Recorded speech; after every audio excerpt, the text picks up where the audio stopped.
Systems Integration Group, and welcome everyone to this webinar on DER management and use cases. We can control DERs, now what? For those of you that are not familiar with ESIG, we're a membership-based nonprofit organization providing our members with objective information, resources, and networking opportunities in support of clean energy and energy systems integration decisions. We do this through workshops, tutorials, webinars, blogs, working group and task force activities, and producing technical resource materials. ESIG also leads one of the pillars of the Global Power System Transformation Consortium, or GPST, whose mission is to bring together key actors to catalyze a rapid clean energy transition at unprecedented scope and speed. More on the GPST can be found at www.globalpst.org. ESIG's workshops and monthly webinars are open to everyone, so please feel free to register anytime on the ESIG website at www.esig.energy, or find us on LinkedIn, YouTube, Facebook, and Twitter.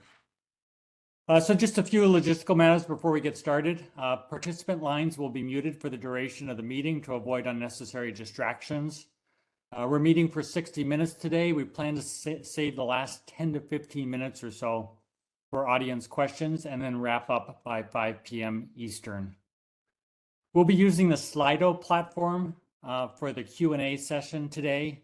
You can submit your questions at www.slido.com and use the event code ESIG30. And you'll see that on your screen, and it'll also be in the chat for your reference. An email with the presentation and a link to the webinar recording will be provided once the video file has been posted. We also plan to provide short responses to any questions that we are unable to get to after the webinar.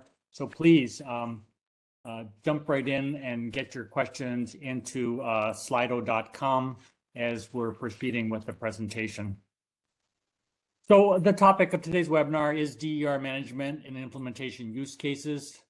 Recent changes to inverter interoperability capabilities have further reduced barriers to utilities communicating with and controlling DERs. Utilizing such features to gather data on DER system performance and modifying DER real and reactive power performance can provide significant value to both utilities and DER owners.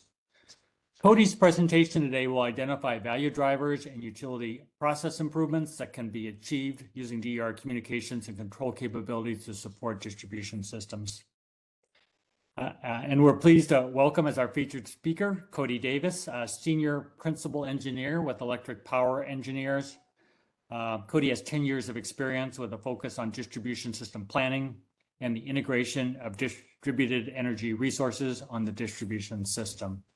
So as I turn it over here to Cody for today's presentation, again, I would encourage you to log into slido.com with the event code ESIG30. And as questions come up during Cody's presentation, please go ahead and enter those so we can get to those in the last 10 or 15 minutes of the hour today. And with that, go ahead, Cody. The floor is yours. Excellent. Thanks, Matt. And thank you all for tuning in today. As you said, my name is Cody Davis. I'm Senior Principal Engineer at EPE. For about the last 4 years. Today we're talking about a subject that I've been working on for several years now, DER management and the implementation and kind of what we can do with some of the capabilities that come out of the standard.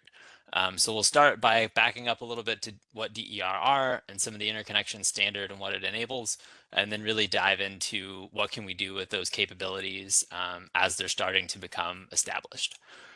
So when we say DER, distributed energy resources, it can mean a whole bunch of different things depending on where you're at, what jurisdiction you're in, what the specific definition you're working off of is.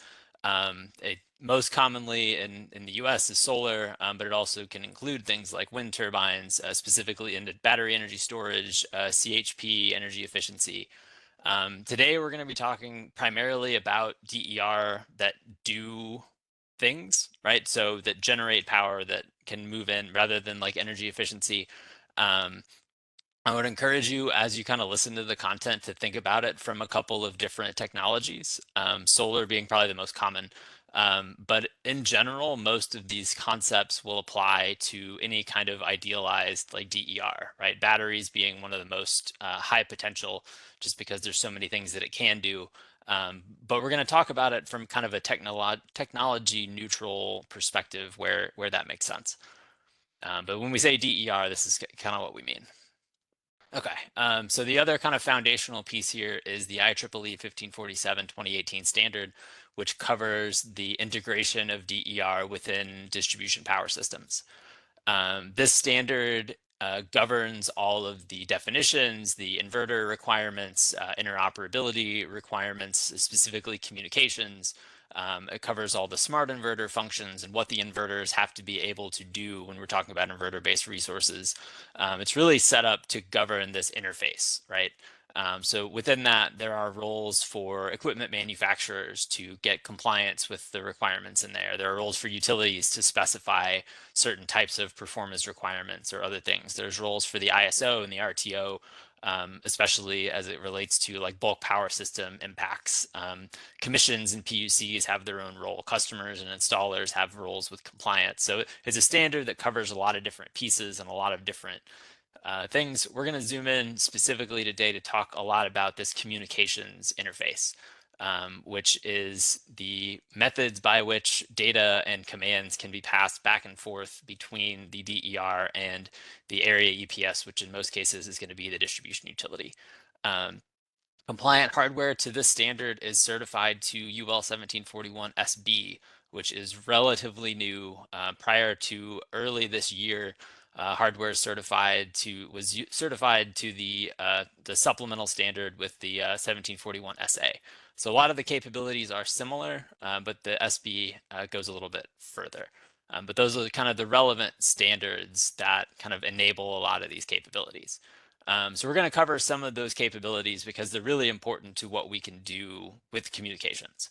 So when we talk about ride through, these are curves primarily to support the bulk power system that make it so that inverters stay connected during some types of disturbances to prevent large scale tripping, right? So if you don't want all of your DER to trip off whenever there's a problem anymore because there's too many, right? You can make that problem worse. So that's kind of the idea behind these ride throughs for high voltage, low voltage, high frequency, low frequency is stay connected, be a resource, don't make it worse by kind of tripping offline too early. So that's kind of the coverage for ride through. Again, we have voltage and frequency. Default, these are enabled under the 1547 standard, and these are generally based on ISO or RTO requirements with some specific distribution utility parameters in there for some kinds of protection. Relevant here are sort of the operating modes that go with them. You'll see continuous operation, which basically means everything's fine, do your thing, like just keep going with what you were doing as normal. Mandatory operation, which is basically you are not allowed to trip until we get to a specific amount of time, and that setting is the amount of time it has to ride through, right? So if there's an issue, you are required to be in mandatory operation mode for, let's say, the first 20 seconds of a low voltage event, as an example. And then finally, momentary cessation, which is basically stop operating, but don't shut down entirely. Basically, like be ready to come back really fast for round two. And what that means is, hey, there's a problem. We're going to hang out in this mode. We're not going to trip offline and wait 5 minutes because we think you may need to come back faster than that. But that's kind of a high level view of the ride through curves themselves and kind of the functionality. But each one of these curves has a specific set of points for the high voltage and low voltage, high frequency, low frequency ride throughs that specifies the ranges and the actual amount of time it takes to trip. Also within the standard, and probably the most important for our purposes within the standard, was for autonomous voltage support functions. These are the most important. These are the volt var curve and the volt watt curve come up the most. There are other functions in there, but these are kind of the two that have kind of become the most popular. The volt var curve fundamentally measures the voltage at the inverter and responds to that voltage by changing the amount of reactive power supplied. So the volt part of volt var is what it's monitoring, and the var part is what it's changing. And you'll see this curve over here to the right. In the middle, where it's riding along the 0 axis, where there is no reactive power support, it's called the dead band. In that range, the inverter is not required to provide any reactive power support. You'll see as the voltage increases, we start to absorb reactive power past a certain set point to help bring that voltage back down. The other direction, as the voltage decreases and we move to the left, you'll see it start to inject reactive power to bring that voltage back up. This is a function that helps DER kind of regulate its own voltage. So if the DER is measuring a problem, let's say a high voltage condition, 127 volts on distribution 120 volt base as an example, it will start absorbing reactive power to try to bring that down. And then likewise for low voltage, the same thing. This is a really useful function. It's very widely utilized in modern power systems. The volt watt curve is another example that's relevant here. It's a little bit less utilized, but it does have a pretty broad reach as well. You'll see the same format, volt being the thing that we're monitoring, and watts this time being the thing that we're changing.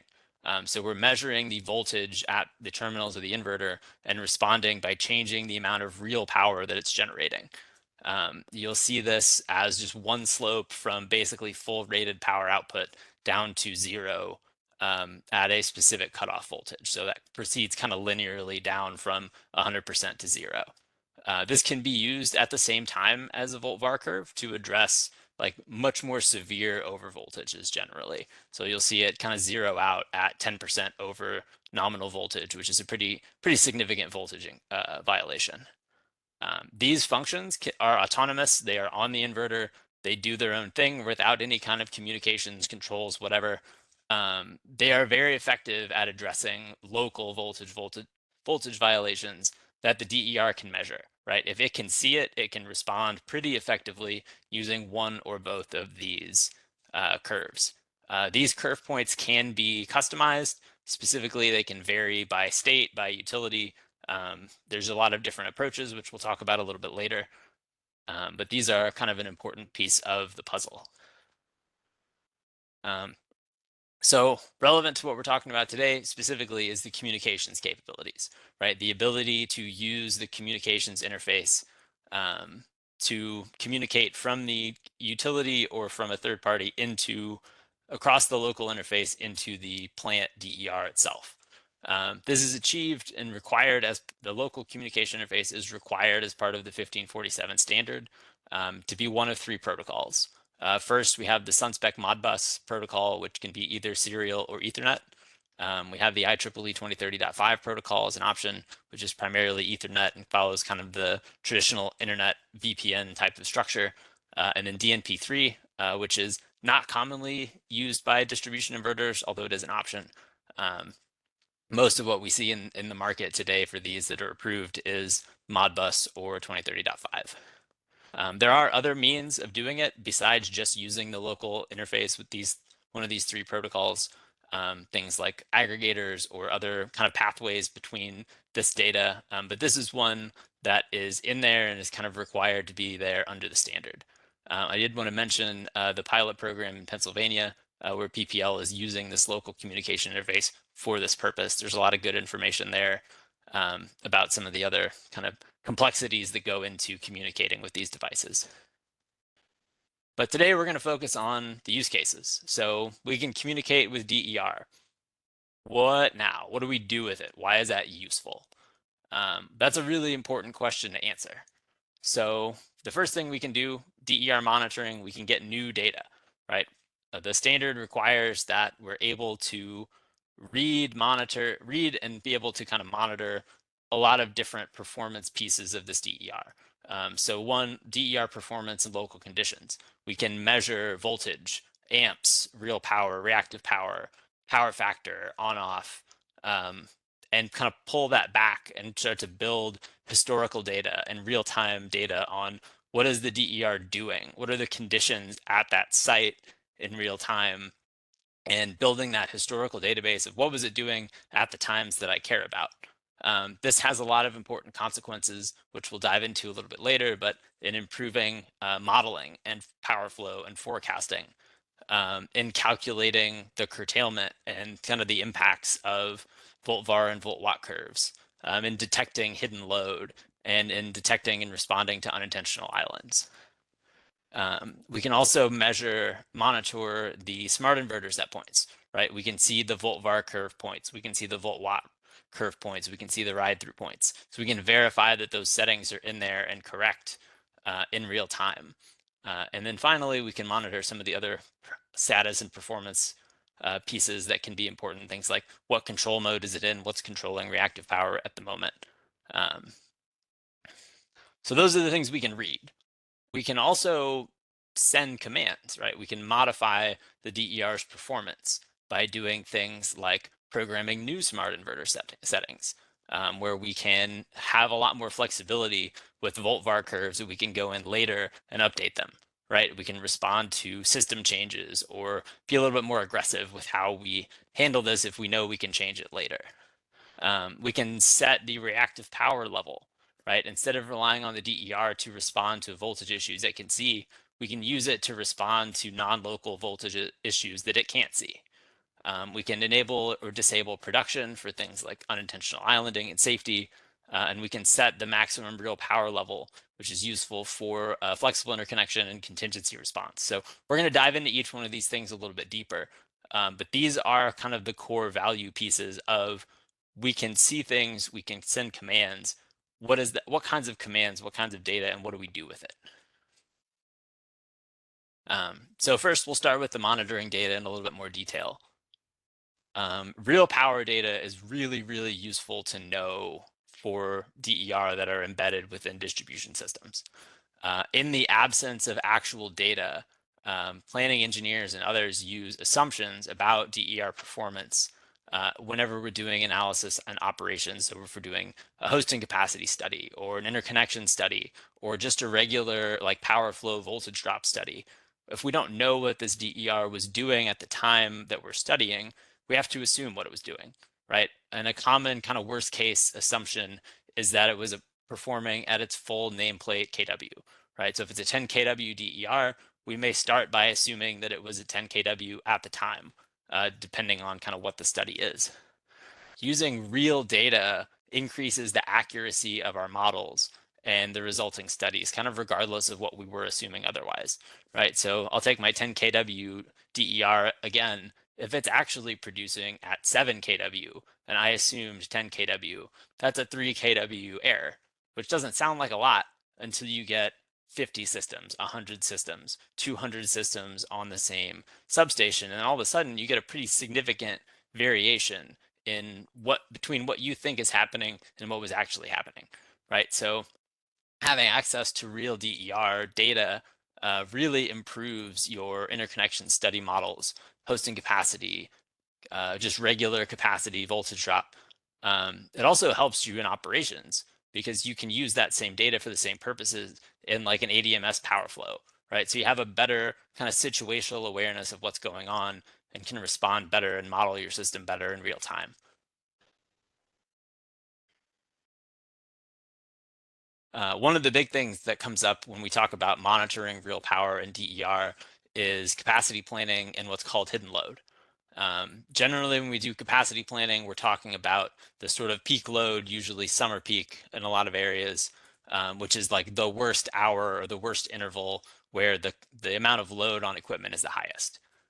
With DER, we've added kind of a new dimension to capacity planning, which we're kind of characterizing as gross load versus net load, right? What was the DER doing at the time, and how is that impacting how much energy is being used during that worst hour? So net load, when we hear that, is the amount of measured kind of peak load passing through the distribution infrastructure, right? Traditionally, if you've got monitoring at a feeder breaker, it's the value that you're measuring at that breaker, right? It's what you can see going through the system. You also have this sort of concept of gross or native load, which is the total peak load being served by either the distribution infrastructure or embedded DER, right? And the hidden or the mask load is the difference. Or in this case, the gross load is whatever the net load is, what you're measuring, plus whatever is being supplied by DER that's not passing through that equipment. Having a good understanding of what that hidden or mass load is helps you in your capacity planning to kind of better understand how much actual load is there, right? Having accurate data, again, decreases the assumption of hidden load. So if we look over here on the right side, we can see kind of the same setup we saw previously where my nameplate's 10 kW for say, let's say my actual production is 7. The amount of actual hidden load is whatever this DER is actually producing, right? That's the amount of power that's not passing through the distribution equipment. But what I assume the DER production was doing otherwise is now wrong, right? We're off by, I'm assuming the hidden load is 10 kW, it's actually 7. That assumption error in this case is capacity that I may not be using because I'm afraid to, right? Or I'm not sure how much of it's actually there. This is an important concept in planning because how reliable it is important, where that capacity is being sourced from, what happens if you get like a tripping event or loss of some of the DER are all kind of planning conditions that are important, right? You're also basing a lot of your forecasting off of what you're measuring. So if you're missing parts of that load and you're forecasting growth into the future, that's kind of percentage based off of what you're measuring today. If you're missing part of it, you're not as accurate. So having better data makes your accuracy improve, decreases your assumptions, and provides you with effectively more capacity, and ultimately kind of helps to drive down the need for distribution investments. Okay, so that's the real power monitoring. I want to also kind of move now into smart inverter settings and kind of what you can do modifying those settings. So we talked a lot about volt-var curves and kind of what they are. The current practice with volt-var curves in, I'll say most jurisdictions, is sort of this statewide or generalized or sort of do no harm approach, right? I live here in Illinois in Champaign at the University of Illinois. In Illinois, we have 1 volt-var curve for the whole state. Every DER that's part of this program, that's specifically like the solar ones, all have the same volt-var curve. Whether you're up in Chicago, whether you're downstate Southern Illinois, everybody gets the same volt-var curve. And it helps to kind of drive down voltage violations, but it's not very aggressive because it can't be, right? So you get this sort of do no harm, kind of set it once and leave it there type of approach. If we have the ability to monitor and manage volt-var curve functions over time, we don't have to try and get it 100% right the first time, and we don't have to be afraid we're going to get it wrong, right? We can be more aggressive at using volt-var curves to address issues.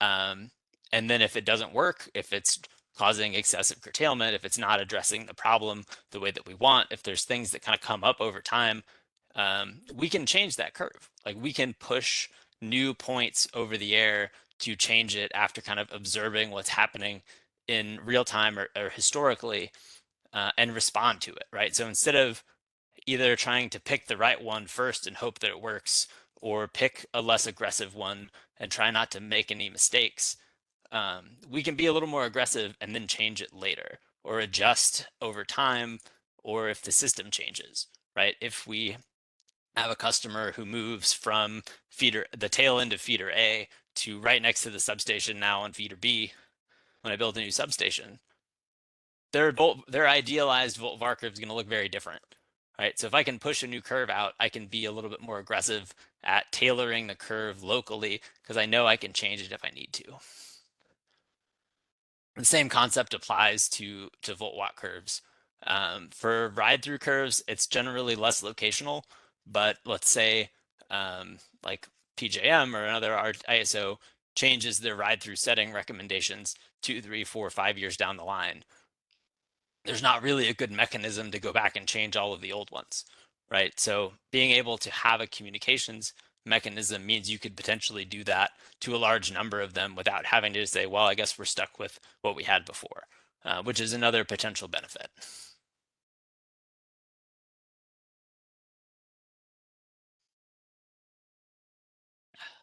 All right. So that covers the real power, it covers the smart inverter. Also want to talk a little bit about reactive power management. So when we say reactive power, this is your VAR support. As I mentioned before, volt VAR curves and volt watt curves respond to voltage violations that they can measure, right, at the local and terminals of the inverter. So if I look at this feeder scenario kind of down here below, this red area is a low voltage area covering a bunch of customers and DER number 2. And then on the left side down here, I've got DER number 1 that's outside of that low voltage area. The volt VAR curve on DER number 2 is going to fully respond with its volt VAR curve to try to mitigate that low voltage issue. It can see it, it's responding to it, it's doing all that it can. DER number 1 can't see that issue down the line. It's saying, I'm measuring voltage here, close to the substation, everything's fine. I'm probably in my deadband, not really doing much. So in this case, right, DER number 2 being able to change its power factor, I'm not really going to be able to do much better than it's doing by itself. But I can change DER number 1's power factor, and that can help down the line by reducing the voltage drop or kind of boosting the local voltage where it's connected, and it has this downstream effect. And again, if you have 110 kW DER, that may not be doing a whole lot. But if you've got 10, 15, 50, 100 of these across the feeder, you can make a big difference by really boosting that local voltage to address some of these low voltage areas. Or on the flip side, if you've got high voltage issues, using them to kind of draw that voltage back down, which is traditionally difficult with using a lot of traditional power factor and voltage management. So reactive power management enables, enables us to centrally control system voltages and use DER as a resource to manage voltage besides just what the DER itself is able to kind of see and respond to.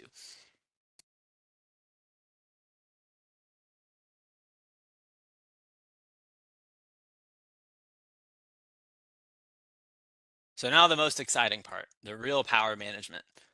This is where really things start to open up in terms of value. Everything that we've talked about to date adds a lot of value, gives you a lot of benefits, and improves your system performance and your planning and your operational capabilities, which is great. Real power management really opens up the floodgates of potential value. So first, and probably the least important of the ones that we're going to talk about, unintentional islanding response. I say this, safety is a consideration. It's very important, obviously, but DER have a lot of built-in capabilities to detect and kind of trip off for islands. So an unintentional island is the unexpected continued energization of distribution or customer equipment after the loss of a source. So I'll take my substation drawing here again. Let's say I have a fault on feeder A close to the substation. My recloser here downline is going to be opened, or a switch could be opened to isolate that fault. And everything beyond this is at risk, right? Substation A, the feeder breaker would trip for this fault, but let's say I'm isolating this. There's an area of unfaulted distribution that could be at risk. The DER here, I'm adding a large DER, is required to detect that an island is present if it continues to energize the system and cease energization within 2 seconds. There is some potential risk of detection failure and island run-on, primarily if like DER, real and reactive power production from DER and cat banks kind of matches your load. That risk is relatively small in most cases, but it is there. The ability to see and manage this DER means if you did detect an island that's run on, you could use your DER management to kind of turn it off, right, and disable the large DER and really disrupt that island. Okay, now to the big star, the buzzword, the concept that has probably the highest potential value out of everything that we're going to talk about today, flexible interconnection. This is a big term that covers a lot of different potential methods. I'm going to use it primarily for this sort of controlled local management, but there are kind of other pieces that kind of fall under the umbrella. So when we talk about interconnection, traditional interconnection for DER is very static, right? It is studies based off the nameplate size. If I have a 2 megawatt system, I'm studying it 2 megawatts at peak load, 2 megawatts at minimum load, and that's pretty much it. It may have a constant power factor or a volt var curve, but I have no visibility of it. I'm assuming I have no control, right? It's just got to drop in and do its thing up to its maximum possible output at whatever conditions I may have on the distribution side. Flexible interconnection is kind of adding that control layer in to be more dynamic about responding to system conditions. So instead of using just the nameplate size in all cases, what if we study it based on the controlled output, right? If there's an optimization running that says, well, the maximum you could be outputting here right now without violating a criteria is 1.5 megawatts. Traditionally, that would result in an interconnection cost to facilitate interconnecting the full 2 megawatts. But now it's just a way to dial the output down when there are constraints. You also have access to operational data, historical data, and fundamentally a real reactive power override, right? If things are going wrong, rather than making an interconnecting DER pay for upgrades ahead of time for those conditions that may only happen a few hours out of the year, right? Minimum load is a pretty extreme condition to plan for. If you can dial it down in those hours where there are constraints and allow kind of that full production where possible, you can drive interconnection costs down by reducing the amount of upgrades that are needed, which also helps speed up your interconnection timelines and helps you kind of get more infrastructure utilization, right? You can squeeze more out of the existing facilities you already have.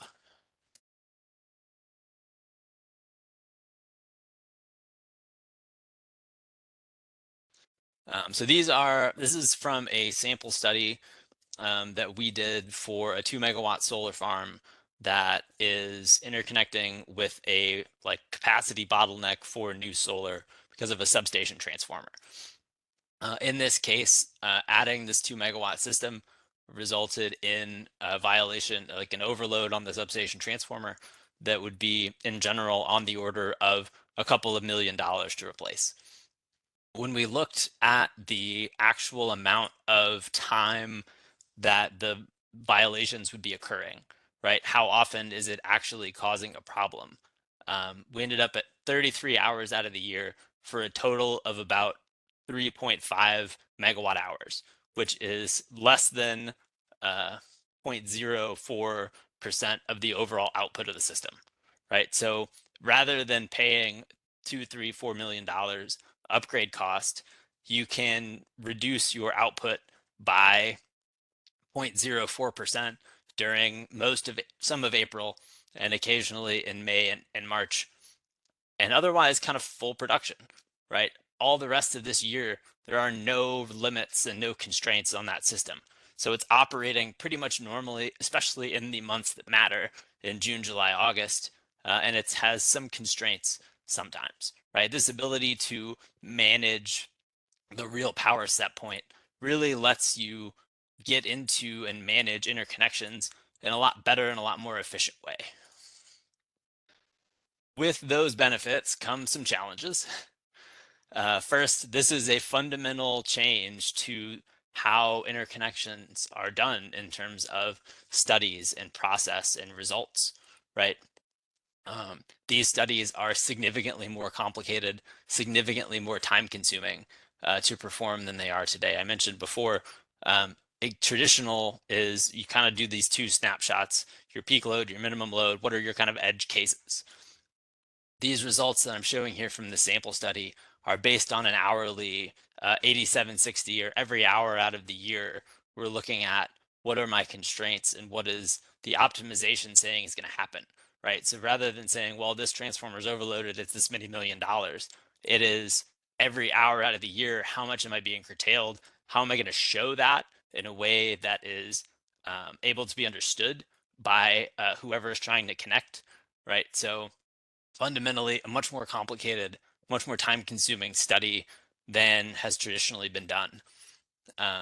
There are a lot of different strategies and methods for deciding who gets curtailed and in what order when you start to have multiples of these impacting the same constraints. Last in, first out, which is kind of follows the same general process as today's kind of queuing system, where if you get in first, you're the last one to be curtailed versus newer folks get curtailed first. You can do them proportionally, where everybody gets curtailed kind of the same percent. Each one of these comes with some pros and cons that are good or bad, depending on what else is kind of in that. But there's a lot that goes into the program design and fairness and cost sharing and curtailment sharing that kind of comes with this. You also have kind of who bears the risk, right? I showed those study results. What if those results aren't very good, right? What if something changes? What if the peak load changes? What if the minimum load changes? What if I add a new substation or things change, right? So who bears the risk of things changing is a really important question. And then finally, looking at 1 year or an annualized version is good and is useful, but it's much more difficult to assess the long-term impacts, right? Of what does this look like 5, 10 years from now, and what's the financial impact? So those are all important pieces of flexible interconnection. It's a big concept, bigger than we're going to cover here today.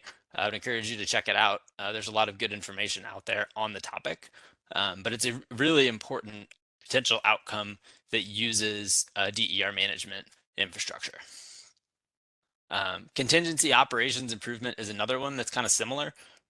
Rather than, so traditionally, when a DER is interconnected, it's studied to operate in kind of its normal configuration. So if things get moved around, if there's a fault and there's switching, the DER, if it's not studied or not kind of authorized or known how it's going to behave in a different condition, it's usually left off until power is restored. And if needed, again, depending on size. So again, we'll look at this where I have a fault close to the substation on feeder A. I'm going to open this normally closed switch to isolate the fault. And this DER that's down here on feeder A that used to be pretty close to the substation, after I close this tie switch back in, is now going to be real far away. Longer distance means higher impedance, means more voltage rise, means less voltage stability, which can start to cause problems. So traditionally, if this would have been too much of a voltage rise or too much voltage instability or an overload, depending on how big that conductor is, I'm disabling that DER's production, right? I am opening the PCC recloser until it can be kind of safely put back on the system in its normal configuration. With DER management, I don't have to choose between full output or zero. I can set it to 50%, 70%, whatever is going to work in this configuration without causing problems. And that's really beneficial, both to this DER, who now gets to produce, but also to the system, right? Having more generation out here, if you're doing this switching, you can start to see low voltages because of all this distance and all the load. Having a generator out here to boost voltages up can be really beneficial and can let you do switching events you wouldn't normally be able to do. So there's benefits both for the DER, for the system at large, and for other customers.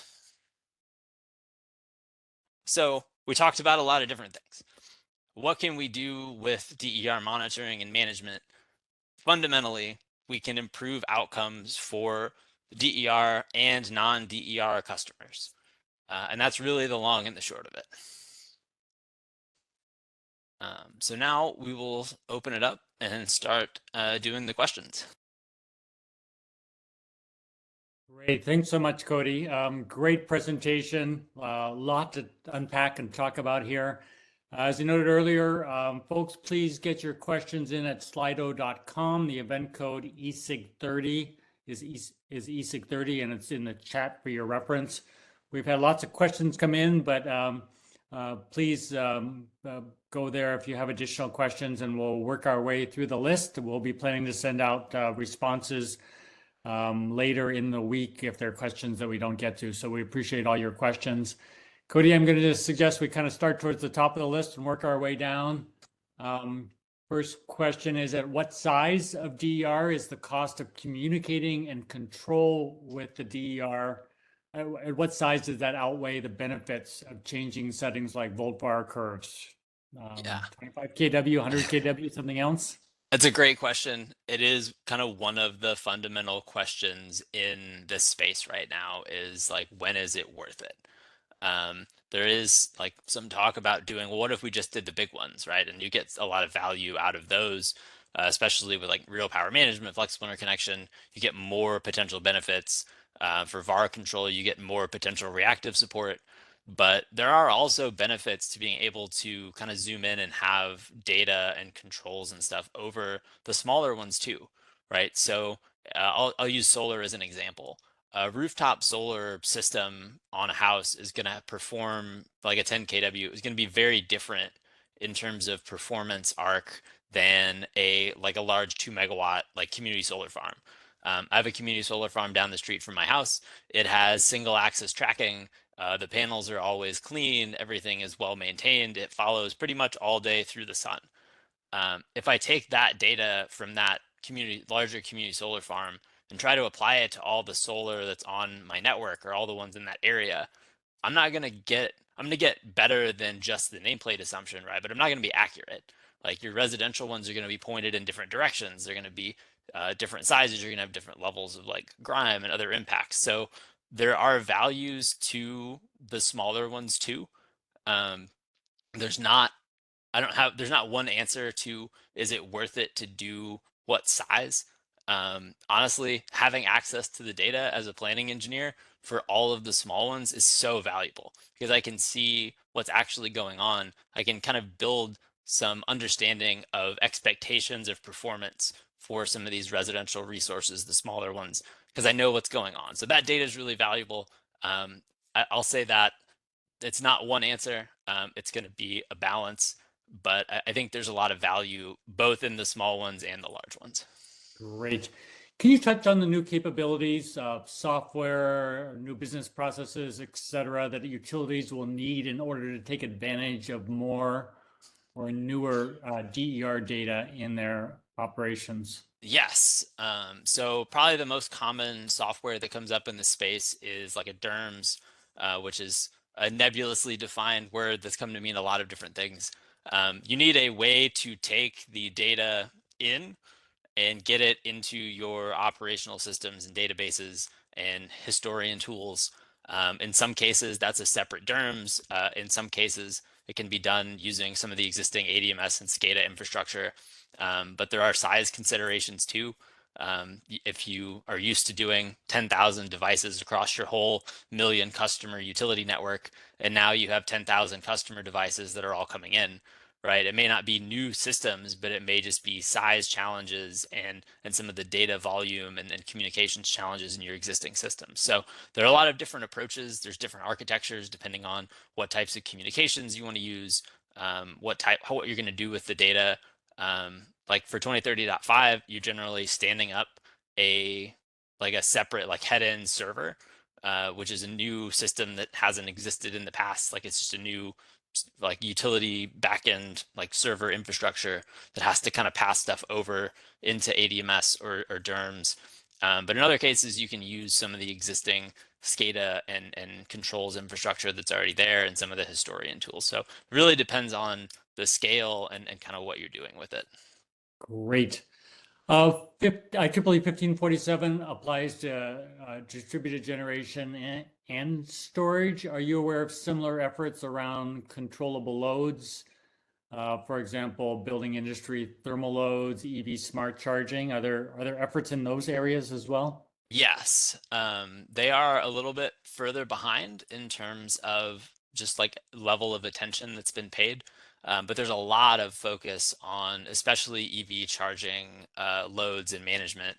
as part of kind of smart grid and electrification, right? There's this sort of understanding that if we add all of this EV charging load unmanaged, that we're going to have challenges, right? We're not going to be able to build out capacity fast enough is one kind of common worry, or we might have to start building stuff and hope that capacity comes in. So management, monitoring of like smart charging and EV charging, especially, but also like other demand response type of things that could be incorporated into distribution planning that have historically not been utilized for that purpose, kind of come on as an option, right? If you can see and communicate with all of your demand response, it says, all right, well, if I push the demand response button right now, I can get 150 kW or 300 kW of reduction because you can talk back and forth to it. That's really beneficial, right? Because one of the biggest challenges with leveraging some of that demand response capabilities for distribution purposes rather than bulk supply is that every substation is its own unicorn, right? Half of them are more peak together, but there's always going to be oddballs out there that don't peak at quite the same time. Maybe the system peaks in June and this substation peaks in July. Your demand response event's never going to catch those kind of one-off oddball substations, but that may be where you need the capacity, right? So the ability to do that with other technologies, not just solar and storage, has a lot of its own value also in kind of bringing some of that demand response capability down to be useful for distribution. Yeah, that's great. Cody, are you familiar with and are you able to comment on how these approaches compare to standard practices in Europe or in other international locations? I am by no means an expert on what's going on in like the UK with some of their DSO things. It includes some monitoring. There's some work going on in Australia that's similar. I think they're in some cases it's more of just the on-off rather than some of the other options here. So I don't want to spend too much time on them because again, I have some familiarity, but not at the level of like expertise. Okay, great. Fair enough. There's a question about cybersecurity issues and what are the concerns related to cybersecurity with the number of these types of systems out on distribution. Yeah, cybersecurity is a huge deal.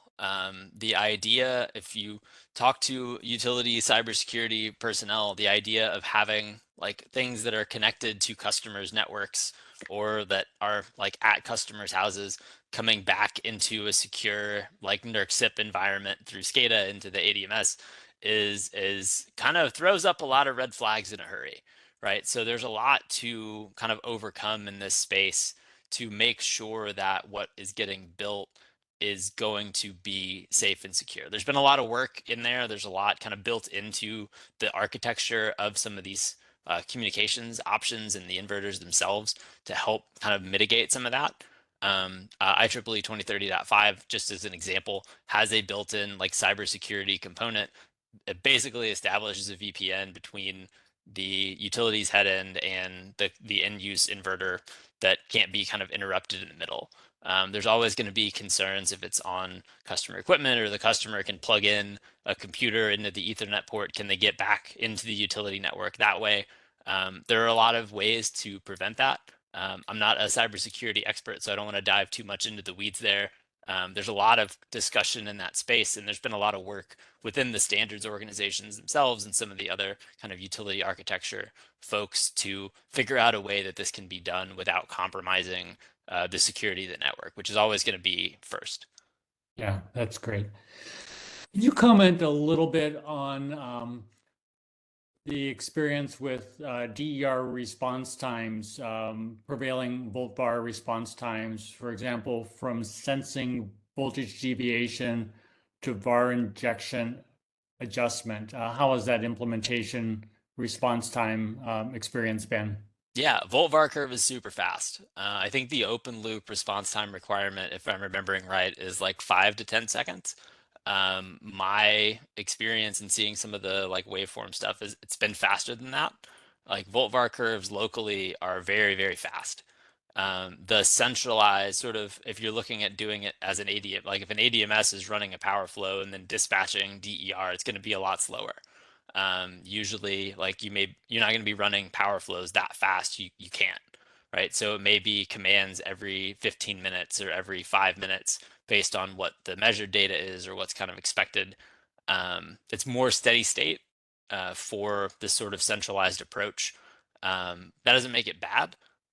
It just means that you have to know that an issue is there. It's not going to respond immediately because it's not trying to, right? We're not trying to respond to this as quickly as physically possible, which the DER itself is doing on board. We have a communications, a processing, and kind of a feedback loop that has to happen. So it's going to be slower, but it does give you the option to kind of address things you wouldn't, that the DER itself can't see. Yeah, great. I think our next two questions are related. They're a little bit different, but I'm going to give them both to you, Cody, and I think maybe you can kind of bridge between them. The first is any use cases to share where local distribution and bulk operators are both sending control to the same DERs. What works? What are challenges and opportunities? And the next question under that I think is related, which is, can you discuss examples of DER controls for system balancing? So maybe a little different, but tangentially connected.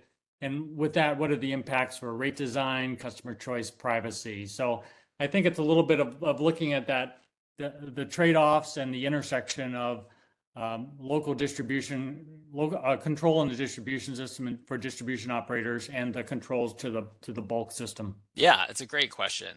I think ultimately we're going to have to get to a point where you can have that sort of multi-user, multi-stakeholder perspective, right? If a distribution utility is going to control it for X reason, but it's bid into a market thing or it's being dispatched by a transmission operator for a specific other purpose, like who's got that priority? How does the command come down and how does that work?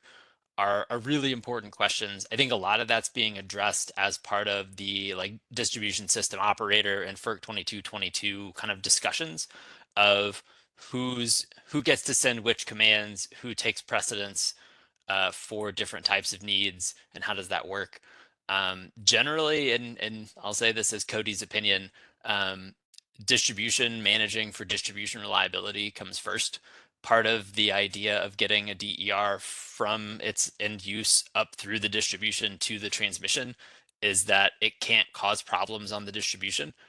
Traditionally, that's been done as part of the study process and kind of weeded out that way.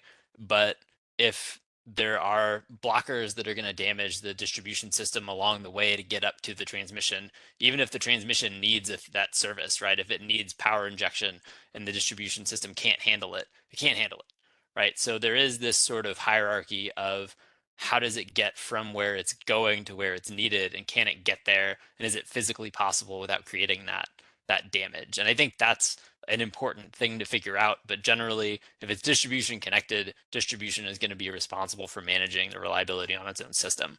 And that's going to be a big driver. I do think there's a lot of value for getting from the transmission system down to the end use in this sort of DSO market space.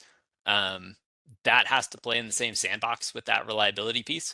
Most of what we talked about with like flexible interconnection is focused on the distribution reliability piece of it.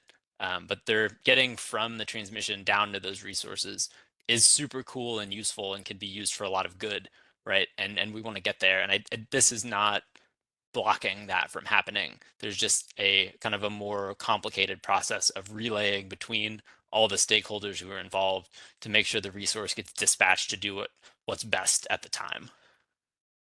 Are you aware of cases where both distribution system operators and bulk system operators are doing some control currently, or we're kind of ahead of that Um, situation?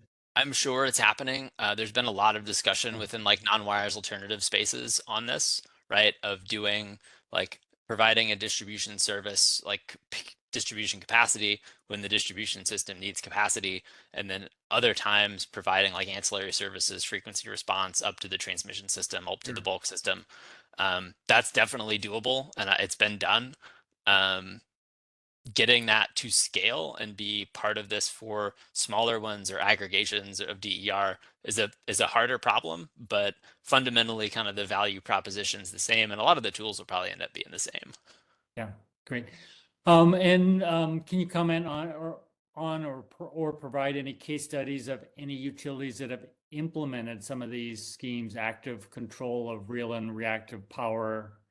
That's happening currently? Yes, there's some great pilots. I'll start in Pennsylvania is doing a DER management program. PPL is currently in their kind of second petition.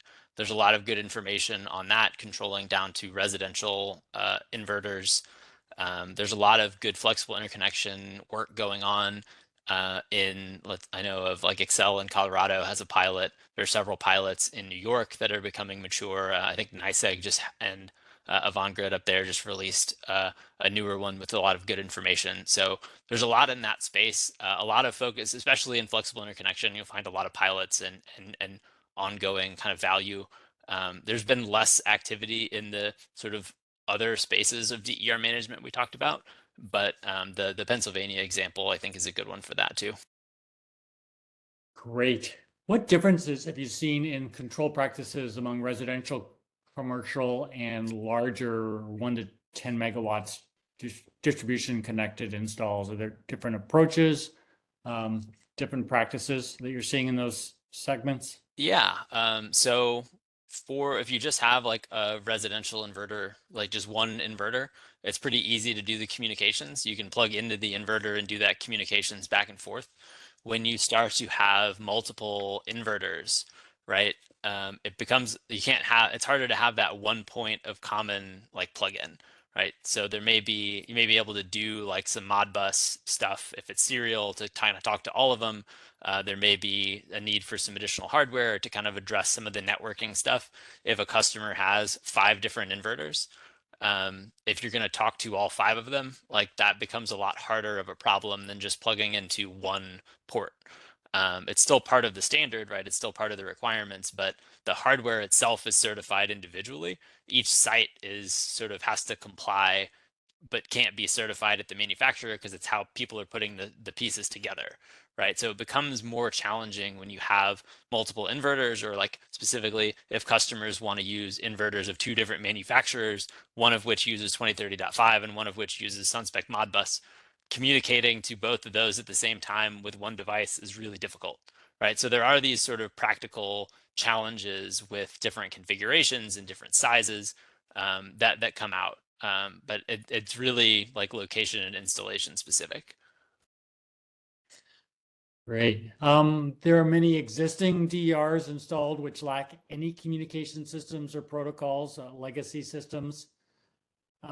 Does this legacy fleet pose a risk because they can't be actively managed? I don't think I would characterize it as a risk. I think it's a lost opportunity. And it's the same way with like volt-var curves, right? So before we had like SA compliant devices with volt-var curves, we had unity power factor kind of dumb inverters. And it'd be great if we could go back and get volt-var curves on all those, but they don't have that capability, and we're not going to replace it just to get it, right? So it's kind of a lost opportunity. I think of this in the same way, right? There are some, if we don't have these sort of beneficial capabilities, we have to address the same challenges with voltage or other stuff in different ways that may be less efficient. Oh, great. Cody, is the risk of unintentional islanding higher with one large DER rather than many small DER? That is the ability to match load and reactive power in an outage and remain on markedly different in those 2 examples? Um, yes and no. It gets messy. If you have if you have one big one and it's the only one on there, it's very likely that the onboard detection method's going to work really well because it's the only one on there. But if you have a kind of a mix of different ones with different methods, they can kind of fail against each other, or there's a lot going on in that space. I am by no means an expert on the protection side for islanding, but I would point to like the Sandia screens, the updated ones. I think are a good resource to kind of show some of that based on like what the minimum load is in the penetration and what kind of resources are there.